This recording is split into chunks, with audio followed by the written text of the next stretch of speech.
রাখবে না, কাউকে রাখবে না। এটাই দুনিয়ার বাস্তবতা। দুনিয়া বড় নিষ্ঠুর।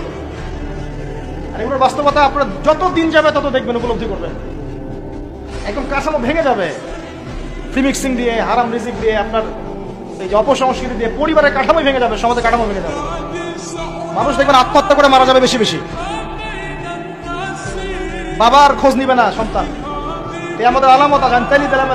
দাসী মনিবকে জন্ম দিবে, মা বাবার সাথে দাস দাসীর মতো আচরণ করা হবে। টাকার জন্য, সম্পদের জন্য মানুষ ভাইকে হত্যা করবে, বোনকে হত্যা করবে, ছেলে বাবাকে হত্যা করবে, মাকে হত্যা করবে। এগুলো সব কি আমাদের আলামতের হাদিস।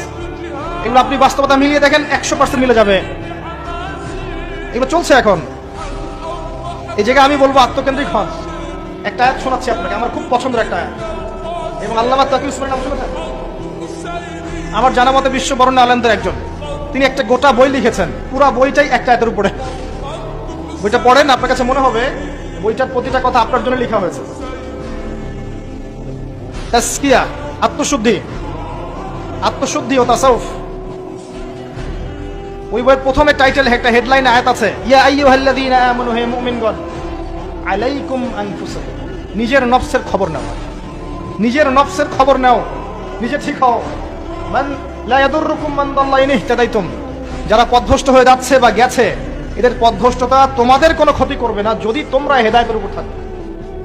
এর চেয়ে বড় কোনো মেডিসিন নাই। এই আয়াতের মধ্যে সবকিছু আছে, আমাদের সমস্যা এবং আমাদের সলিউশন। আমাদের সমস্যা হচ্ছে আমরা পরের দিকে বেশি চোখ তুলি, আঙুলটাকে, তোমার এটা ঠিক নাই, তোমার এটা ঠিক নাই, তোমার আকীদা ঠিক নাই, তোমার আমল ঠিক নাই, তোমার তাসকিয়া ঠিক নাই, তোমার রিজিক ঠিক নাই, ইত্যাদি ইত্যাদি। নিজের দিকে এতবার আঙুল আমরা তুলি না। আমার আকীদা ঠিক আছে কিনা, আমার মানহাজ ঠিক আছে কিনা, আমার আমল বেদাত মুক্ত কিনা, আমার রিজিক ঠিক আছে কিনা, আমার পরিবার ঠিক আছে কিনা, আমার নফসে আত্মশুদ্ধি আছে কিনা, আমার ভিতরে হিংসা আছে কিনা, গীবত আছে কিনা, তোহমত দেই কিনা, অহংকার আছে কিনা, এগুলো আমাকে চিন্তা করতে হবে। আলাইকুম আনফুসাকুম, নিজের নফসের খবর নাও। এই নফস নিয়ে আল্লাহর কাছে যেতে হবে।